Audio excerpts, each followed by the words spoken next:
Hey, welcome on in, guys. Tobin here with you, and thanks for checking out the channel. Hope everybody's doing fantastic out there. And if you guys could subscribe, that would be great. Hit the like button, comment, even if you say mean stuff. I mean, I'll tell you to go to hell under my breath. But, you know, I appreciate you guys, I guess, interacting or whatnot.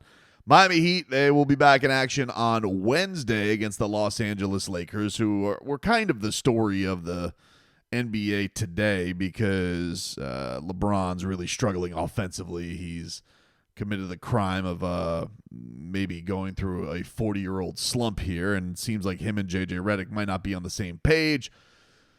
But, hey, that's what you get for not hiring Chris Quinn, you bastards. But the other thing that was floating around today is that Jimmy Butler, there was some national buzz on Jimmy Butler today. A lot of thoughts on Jimmy Butler's upcoming future. And he's questionable for the Lakers game, so it's possible they could get Jimbo back for this game upcoming against the LA Lakers. Will LeBron play? I mean, it was kind of an interesting hint that J.J. Redick was like, oh, you know, I don't know if we'll have him play all 82. That would be a classic LeBron move of not playing in front of the Miami Heat fans. But I got a feeling he's going to be I'm hopeful that he is good to go. I'm very fearful that he actually comes in and starts lighting it up from three because he's on like this incredible slump right now from downtown. So we know how that's going to work. But anyway, there was some national report today from Hoops Hype. They dove into a bunch of each of teams and their trade candidates. And they had mentioned some things that have been circling around Jimmy. And I think we've had an idea of a lot of this stuff. None of this is earth-shattering, but I'll give you what they got here from Mike Scotto, I think is the guy's name. This is what they said on Jimmy. They said, towards the start of the season, the Brooklyn Nets and Golden State Warriors were among the teams linked to Jimmy Butler per reports. While Butler has drawn interest from the Nets in past years, he's not viewed as a fit for Brooklyn's rebuilding timeline at 35, league sources told Hoops Hype. I always thought that was a weird fit. I understood, Jimmy, I guess, is liked living in Brooklyn. And that really did feel like, remember there was a lot of stuff around his agent who also represents Ben Simmons, that there was some ties there of, does Jimmy Butler, did that buy some goodwill? They got money. They're, I think, one of the rare teams that has space. So that kind of felt leveragey to me. They also write, across town, the New York Knicks expressed interest in Butler this summer. Sources said, however, the talks didn't go beyond exploratory before the Knicks acquired Mikal Bridges from the Nets, who were much more willing to make a trade than the Heat at the time. You guys will recall we talked this summer, the Julius Randle thing. Remember, it said that the Heat and Knicks had some talks about Julius Randle, or that the Knicks called the Miami Heat about interest in Julius Randle. And my educated guess was they were trying a Jimmy Butler, Julius Randle swap. Instead, they, of course, ended up going with the Karl Anthony Towns route, and that's where they ended up going with that. They also write, the Warriors, meanwhile, have gotten off to a hot start this season and are one of the top teams in the West. Still, if any team was going to make a splash this year, I suppose the Warriors could still get into the game with Jimmy Butler. So that was, that none of these teams are unfamiliar or unheard of. Then they write, within league circles, there's been a quiet discourse about whether the Houston Rockets or Dallas Mavericks will eventually land Butler, a Texas native, should he and Miami decide to part ways. For now, however, the Rockets are among the teams with a young core. The Mavericks remain a contender in a tightly competitive Western Conference. It's also worth noting that executives who've checked in on Butler get the impression Miami wants to figure out their star's future after the season. And this is the interesting thing right here. Is, okay, people don't think that the Heat are going to get into throw in the towel mode, right? I know there's a lot of people right now and Heat fans who are rightfully frustrated. I want to make it clear. The Heat fan who expects more, who is frustrated right now, they don't feel like their team hasn't really made any moves that have moved the needle. They've made significant moves as far as like trading away their starting point guard for a new starting point guard and putting a first round pick in there. So it's not like they've done nothing, but have they done anything that's really moved them into contendership or kept up? Have they done a Karl Anthony Towns move? Have they done a Damian Lillard move? Have they done a Pascal Siakam move? And I think the answer is pretty bluntly no. That hasn't happened right now. And in fact, we were talking about this yesterday after the game recap. I mean, look at Terry and the role that he's in right now. Like, does he even feel like a top 6 player of significance on the Heat roster? He's had some nice moments closing out games and is, I think, taken to the role of coming off the bench okay. But, the criticisms of that trade, I think, are completely fair because it felt like a Band-Aid trade last year with the Kyle Lowry uncomfortability, with needing some kind of an offensive jolt. And then, of course, he does get hurt, so you got to give some fairness to that.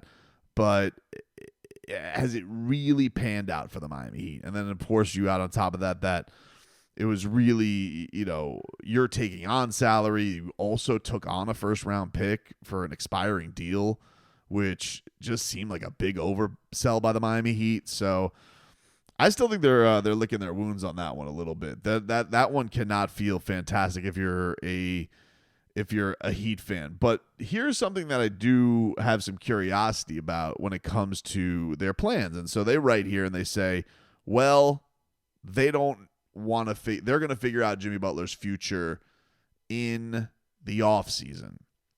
Now, mind you, Jimmy's got a little bit of leverage here because he does have a player option. He could go somewhere and not want to stick out there. And,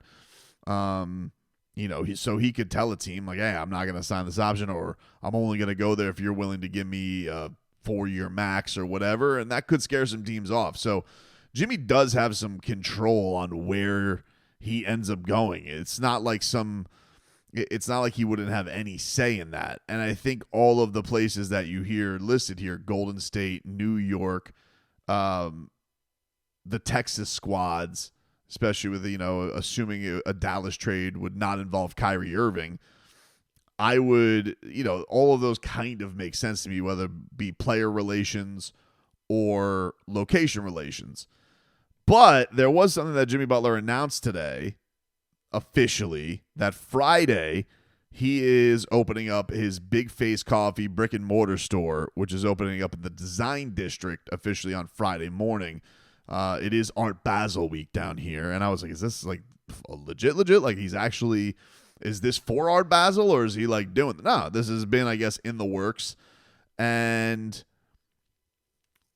I'm still, this is such an interesting standoff that the Miami Heat are going to be in with Jimmy, because I don't necessarily get the sense that he wants to leave Miami. I don't necessarily get the sense that he is completely rats off a ship. I do think that he likes the city down here. I do think that he likes being in a place that does, let him be him.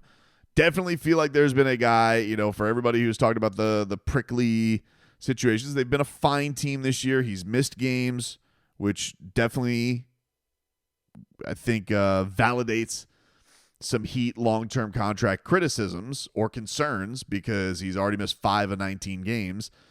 Even though he's questionable to return against the Lakers, it's been a lot of the nagging injuries, the lower body injuries.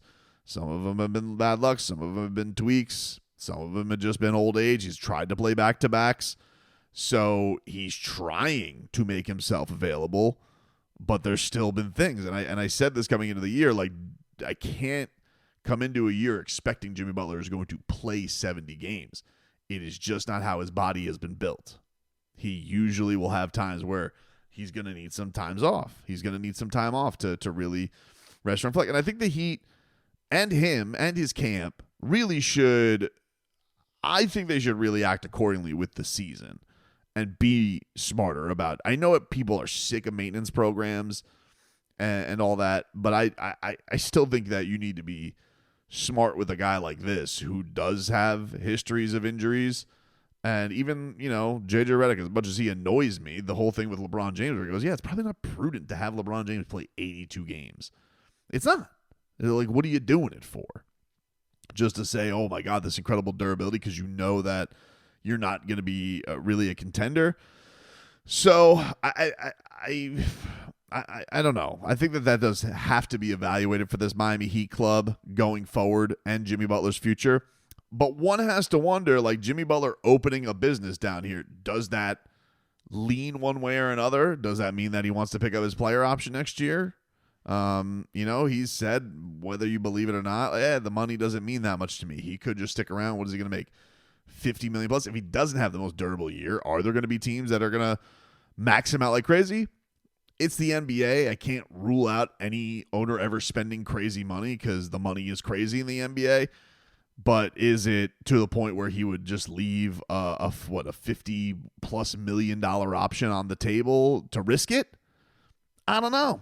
And then you have this whole business, and it's not like Jimmy Butler, I'd imagine, is going to be, your local barista during the offseason. I'm sure he's going to have quite the crew running it, doing some pop-ins every now and then and whatnot.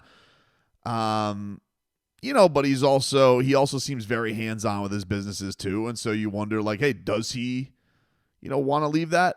It does kind of remind me a little bit of, if you guys don't recall, LeBron James. I remember this being a thing because we were following everything with the LeBron James departure or free agent frenzy. And we were like, oh, LeBron's wife, Savannah James, she opened up a juice spot.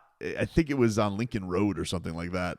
And we're like, oh, no way she leaves the juice spot. Like, she was going to be back there like Jamba Juice, like making razzmatazz and Caribbean surf riders or whatever the hell they were called.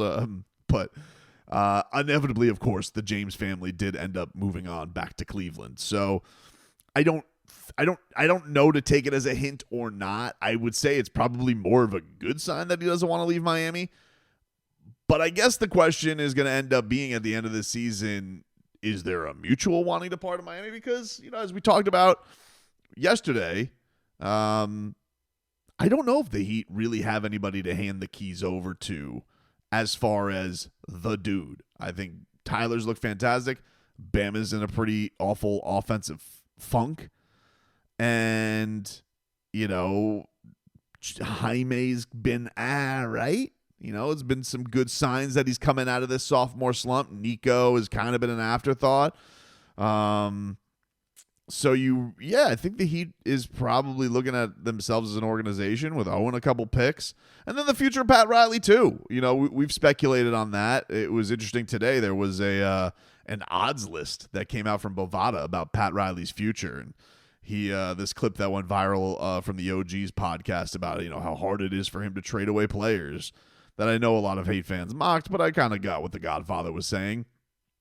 And I think that it's been a guy who's also changed in his ages. Everybody talks about how much everybody hates the idea that they like their team and they stick with it too long and they've run it back too many times. And so I would look at what Pat Riley has said and say there's kind of some validity recently to it. Think about giving long-term deals to James Johnson and Deion Waiters.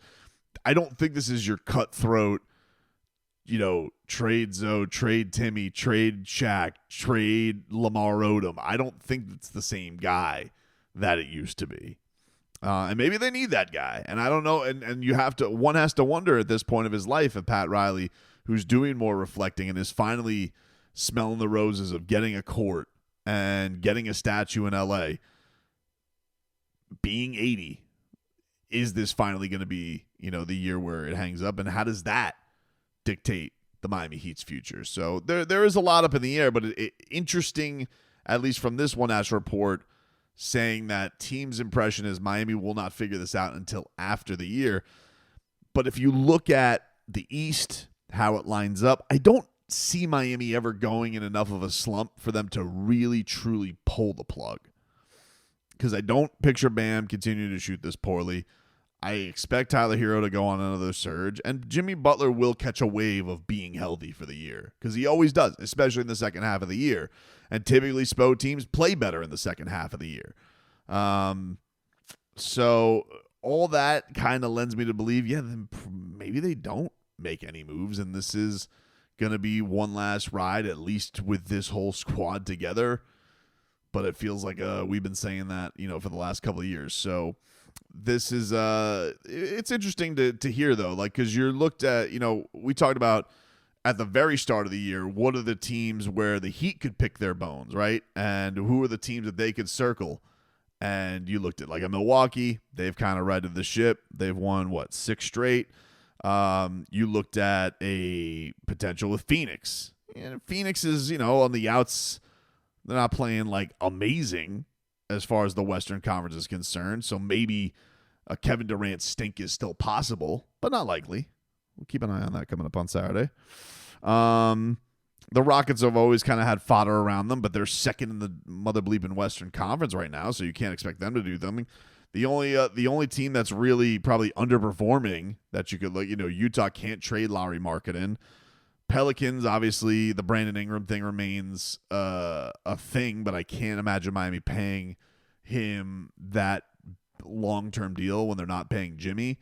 And then you look at somebody like Sacramento, and if you're going to start being the buzzards around the De'Aaron Fox thing, that to me would speak of, again, how do you make that trade and keep Jimmy Butler on the roster? Where does that go from there? I'm not really sure, unless he just, unless Rich Paul, goes to town with thing like this is the only. Listen, the guy has done a master at getting his clients where they want to go. So unless De'Aaron Fox is like, nope, one place. But that all remains to be seen. A lot of stuff up in the air. A lot of speculation. One thing we do know, you can get some Jimmy Butler coffee starting on Friday in the Design District.